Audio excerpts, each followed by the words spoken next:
The discovery phase, you can know after discovery if that person will be a client. And you haven't even spoke about your service. From the discovery, you can tell if they're going to be a client. Because if there's 4 things that I try to uncover, is basically if their goals and needs are so pertinent to your solution, then you know they can be a client. And that's why it's so integral to really invest that time into learning that. So goals and needs is the most fundamental thing you're trying to uncover there. So you should be talking 10% of the time, or they're talking 90% of the time. You need some kind of quantifiable or budget, because then you don't want to book them in for a pitch if they're not going to be qualified. So everyone just asks, like, what's your budget? And no one's just got to tell you their budget like that. So a good way to get budget is through quantifiables. And once you've built rapport, so like, what's your average client value? If you know their average client, they can get 1 client of your offering and then they'll get huge return. You've got a quantifiable budget to justify your offering. So what's your average client value? How many clients do you typically get a month? Things like that to really help you determine quantifiables. If you're a marketing agency, what do you spend on Facebook ads? They're spending 20 grand a month on Facebook ads and that your service is $1,000, they can afford it.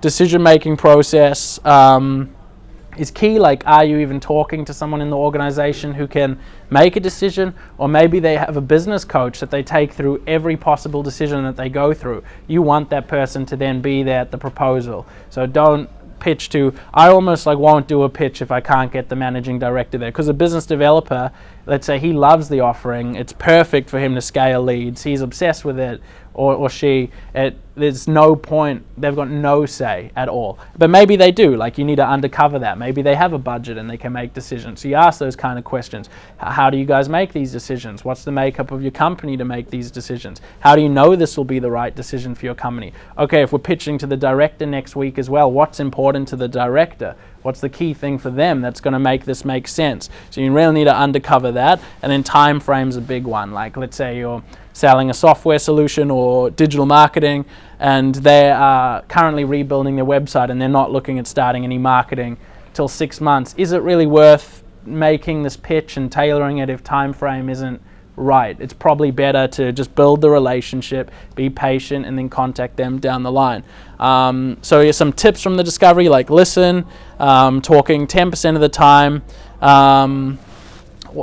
General questions is a good one. So if you ask, like, do you run Facebook ads? Yes, I do. Like, that's not really going to open them up. Some great questions. You just want them to talk and really go for it. So some general questions I like to use to start it off as an icebreaker is, so I noticed obviously your website and what you guys do, but I'd love to hear, as the owner of the company, the journey. How did you start?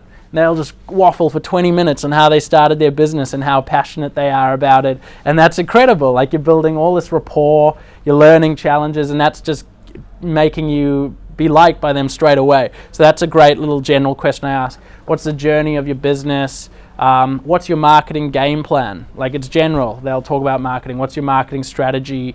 What's your sales process? Can you walk me through your sales process? Things that'll get them talking and generalize. Not like, do you run Facebook ads? Yes, on to the next one. Really generalize it.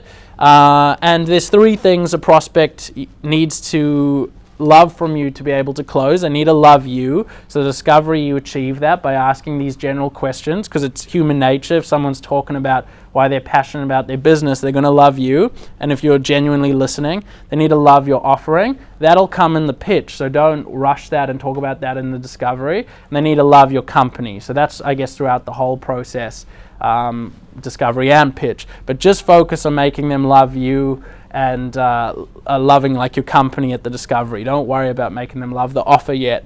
You don't even know if they're qualified for the offer. The amount of discoveries that I'll say, I don't think this is a great fit. I don't think, based on what you're trying to do, I can help. That's fine. Like, I don't want to pitch someone who can't provide genuine value to. So that's why it's so important as a step. And I could talk about that till I'm blue in the face.